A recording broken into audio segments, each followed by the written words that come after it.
Well, it's just 5 days until Christmas, and I've only got a couple of hours until my screening of the Rise of Skywalker, Episode 9 of Star Wars.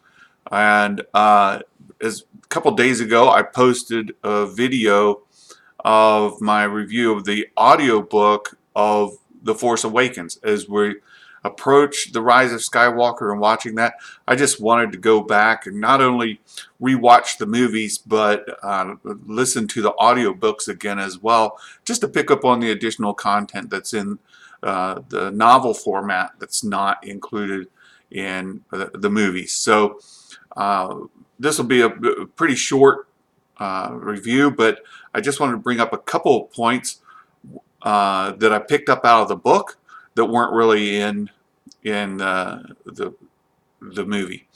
The first is through, and it's a little troublesome to me. I love The Last Jedi, but in the novel, Finn's character comes off to be more of a buffoon. Throughout the movie, he's constantly not thinking of things, and Rose on many times calls him a dummy.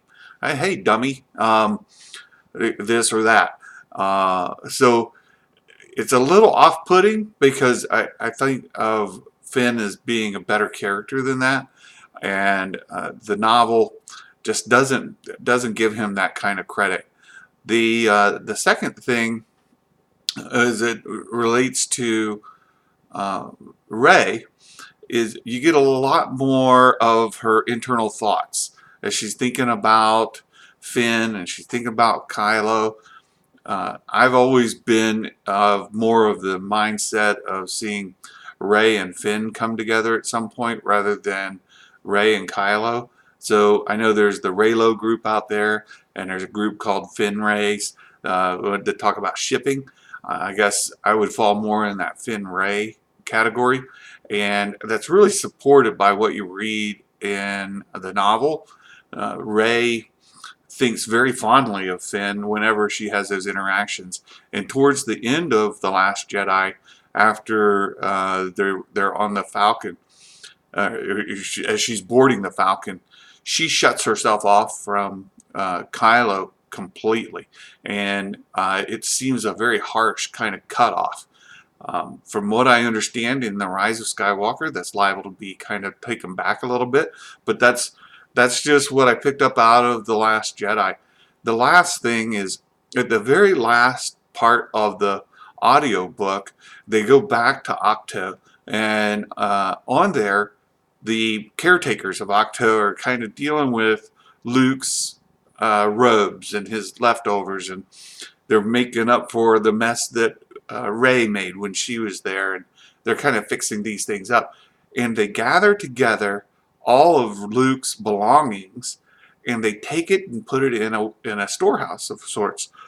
Now, you don't pick up on that at all. The only thing that we knew of in the movie that was like a storehouse there was the tree, that sacred tree that had the books in it.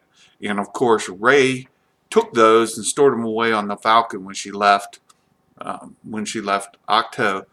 But we see in the kind of the post log, right, the epilogue of the book, that the caretakers are taking Luke's items that he left behind, and they're putting it with other items that other people had left behind before. And I think there's a good clue there for why we may see Rey return back to Octo, or that when she goes back, those other items will be there. So I'm just really curious about that, and I didn't really pick up on it the first time I listened to the book. A lot of times I listen while I'm doing other things, so I try to pay a little bit more attention this time.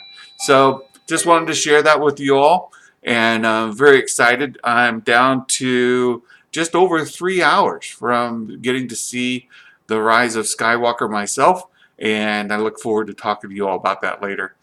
Until then, remind you once again, Santa's mailbox is behind me. If you'd like to submit an idea for a topic of discussion or a question you'd like to discuss, please submit them. I'll put them in the mailbox. We'll pull them out at some point to talk about them in a future video.